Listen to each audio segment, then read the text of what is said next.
নমস্কার, কেমন আছেন সবাই? মাম্পিস ব্লগে আপনাদের অনেক অনেক স্বাগত জানাই। আজ আপনাদের সাথে শেয়ার করব তরকার ডালের রেসিপি।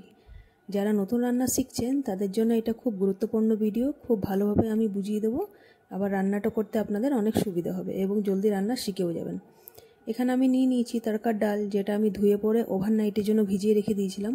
ওভারনাইটে ভিজালে সেদ্ধটা খুব ভালো হয়।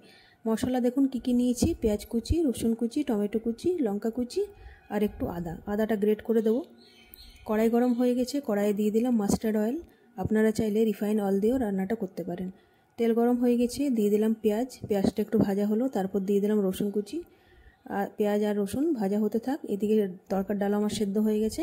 এবার এক এক করে দিয়ে দেবো টমেটো কুচি, লঙ্কা কুচি, একটু গ্রেট করা আদা, দিয়ে দিলাম হলুদ, স্বাদ মতো নুন, একটা তেজপাতা। এবার মশলাটা আর একটু কষে নেব। মশলা কষা হয়ে গেছে, মশলা থেকে তেলও ছেড়ে গেছে। এবার এর মধ্যে দিলাম যেটা খুব ইম্পর্ট্যান্ট, সেটা হলো তড়কা মশলা। একটু ধনে গুঁড়ো, একটু জিরে গুঁড়ো, আবার একবার মশলাটা ভালো করে কষে নেব। মশলা কষানো আমার প্রায় হয়ে গেছে। এবার এর মধ্যে সেদ্ধ করে রাখা তড়কার ডাল দিয়ে দেবো। তারপর আরও একবার ভালো করে মিশিয়ে নেব। মশলাটা যেন ভালোভাবে তড়কার ডালের সাথে মিক্স হয়ে যায়।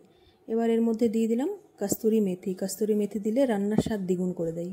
অবশ্যই আপনারা রান্নাতে, যে কোনো রান্নাতে কস্তুরি মেথি দিয়ে দেবেন, খেতে বেশ ভালো লাগে। ডালটা আমার প্রায় হয়ে গেছে। এবার এইটা একটা পাত্রের মধ্যে ঢেলে রেখে দেবো। এবার আমি এগ তড়কা, তার জন্য এগটা ভেজে নেব। তো এগটা হবে একটু ছোটো ছোটো টুকরো করে ভাজা হবে। তার জন্য আমি 3টে এগ নিয়েছি আর দিয়ে দিলাম স্বাদ মতো নুন। এবার এটা ভেজে নিলাম ছোটো ছোটো করে। ভাজা হয়ে গেছে, এবার এটা তড়কার মধ্যে দিয়ে দেবো। তো ভিডিওটা আজকে এখানেই শেষ করছি। ভালো লাগলে লাইক, শেয়ার, কমেন্ট আর চ্যানেলটা সাবস্ক্রাইব করতে ভুলবেন না।